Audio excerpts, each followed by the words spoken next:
Hey guys, this is Dave from ConMenRDW here, and today we are talking about my top 10 favorite captures in Super Mario Odyssey. So the order we're going to do this is basically the ones you see earlier in the game to later in the game. Spoiler alert, the last two are going to be major spoilers, so if you don't want to see those two, I'll let you know before I get to them, but just so you know, we're going to do 8, and then the last 2 are spoilers, so you might want to leave before I get to those. Without further ado, let's get started. First on the list is the Spark Pylon. Now Mario's no static shock, but the ability to go into electrical wires and basically go through them as a way to fast travel through certain areas is really cool. Considering it is one of the earlier captures you get in the game, it is really memorable and also very practical also. You can use it to zip through power lines to get from point A to point B.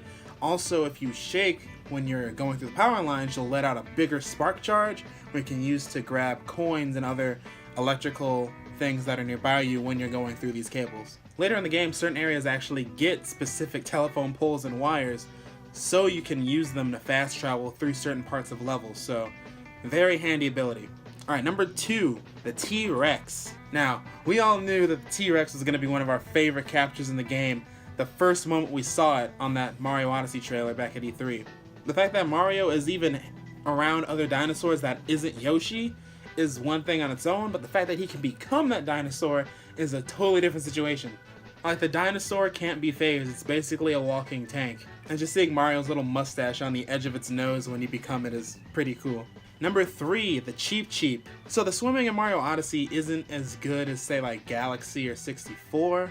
For some reason, I don't know why. It's just not, it's like 2D Mario-ish. It's kind of weird. So you'd think when you go to the water levels, you would have to deal with this terrible swimming, but the fact that you can capture a Cheep Cheep makes everything a lot easier. Also, the fact that Cappy also references that you don't have to breathe air bubbles when you become a fish, because obviously you can breathe underwater now. And in levels like the Lake Kingdom and Seaside Kingdom, when you want to get around and explore the depths of the ocean and the waters, becoming a Cheep Cheep is probably one of the biggest hits of these water levels that makes them a lot more manageable than if you weren't to have them at all.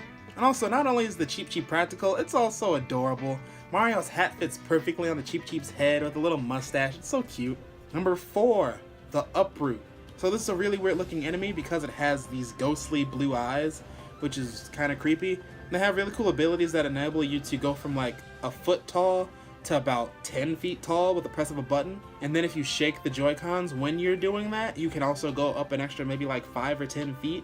So they're really cool abilities, and the boss battle that you do as an Uproot is actually pretty interesting, actually.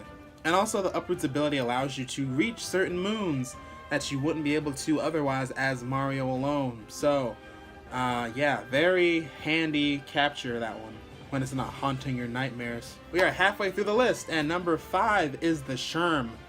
The tank thing. The tank. You become a tank, guys. Now, I know I said that the T-Rex is basically a tank in itself, but what's more tanky than a tank? Probably a T-Rex, but you can shoot things. The way that this capture actually puts some type of shooting mechanic in a Mario game is actually really interesting, and the controls are really good too. You can either use the control stick to aim, or you can move the Joy-Cons to aim. And considering the boss battle that happens when you are the tank itself is probably one of the hypest boss battles in the game. At least top 5 boss battles for sure. Alright, number 6 on the list is Glideon. Now, when he was first shown in that E3 trailer, for a split second, everyone was like, what the heck is this thing? All we know is it's a weird dinosaur that allows you to glide everywhere. And I still have that question. I don't know what the heck Glideon is. All I know is he is a hip dude with kick-ass shades, cool bandana, and shoes. And he is chill. Apparently he's just a big adrenaline junkie that likes to base jump off of things and glide to places, which is explanation enough, honestly. He doesn't show up in every level, but when he does, it's cool just to base jump and glide off of big structures and see what you can get to with his ability. Number 7 are the adorable Typhoos from Shiveria. I didn't expect that the locals for Shiveria would be so freaking adorable. Not only are they like plushy seal balls of cute teddy bear, they're just so cute, man. They're so adorable. The fact that you get to be one, and not only be one, but they have their own racing league, and you get to race as one, and they have their own like roll mechanics, and they bounce and roll around and bounce and bound around. It's so cute, man. Nintendo, please make Typhoo plushies. I would buy all of them. Just please. Please. Next up is the lava bubble. Now I know it might not seem that cool, but it's actually a very handy ability that you do get later on in the game. Now it might not be one of the coolest looking captures, but it is one of the more practical and super handy abilities that you can get later on in the game. Considering the level where you are capturing lava bubbles is basically the volcano level, having the ability to swim through lava and handle the high heat without touching it and burning your butt off is a very good thing to have.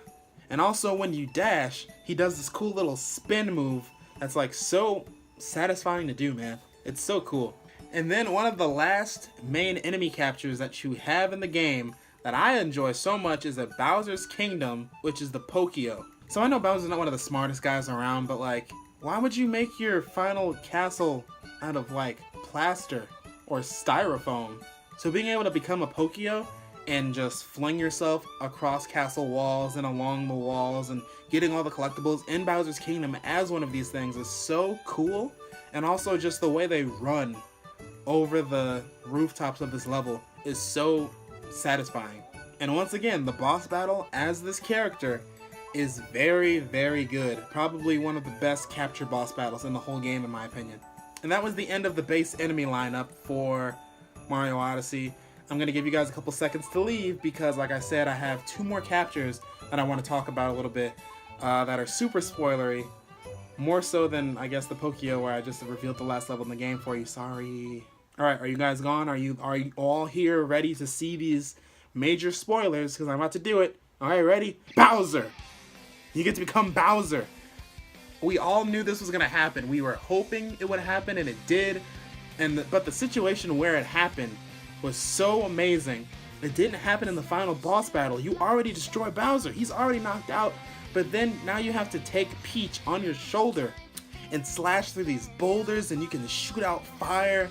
And the music that plays on this section of the game, this is one of the top 3 most memorable moments in Mario Odyssey is capturing Bowser and just running through the level. And also, if you play Bowser's Inside Story, you know Bowser is strong as hell. So just seeing that continuity of how strong Bowser is in 3D space, yeah, Bowser's pretty OP. That was a great section of the game. I love that so much. And then last but not least, one of the best captures in the game. One of the most pleasant surprises, I'd have to say, when you capture Yoshi in the Mushroom Kingdom. So of course the Mushroom Kingdom is basically a Nintendo 64 reference. Every time it shows up it's a Nintendo 64 reference. So the bigger veterans of the Nintendo history would know to go on top of the castle and expect to see Yoshi there. Which you do. You crack open his egg and Yoshi is there. But you try to jump on him and it doesn't work. Because you try to do some Mario Galaxy 2 stuff. So you're like, wait a minute. Let's capture him. And you can play as Yoshi. Yeah, it's Mario capturing Yoshi, but you get to still play as Yoshi. It feels so good, guys. It feels so good to just play as Yoshi by himself. If anything, it's like a callback to Mario 64 DS, where you got to actually play as Yoshi for like the first half of the game. So for sure, playing as Yoshi and running around the Mushroom Kingdom, eating apples. Also, they even gave him this ability where he can stick his tongue out and stick on walls and climb walls that way. So they gave Yoshi a new ability just for a cameo. So I feel like they could actually go through with this and make like a new Mario Odyssey, or make another Mario game where you're playing as Yoshi, but they have new abilities for him. So I don't know. That's just me spitballing. That's me being a conspiracy theorist on Nintendo stuff. Yeah, I don't know what I'm talking about. But yeah, guys, those are all of my favorite captures in Mario Odyssey. Did I touch on all the ones you like, or did I miss a couple? If I did, comment down below which ones are your favorites, and we can talk about them. Thank you so much for watching this video, guys. Once again, I will see you on the next one. Later.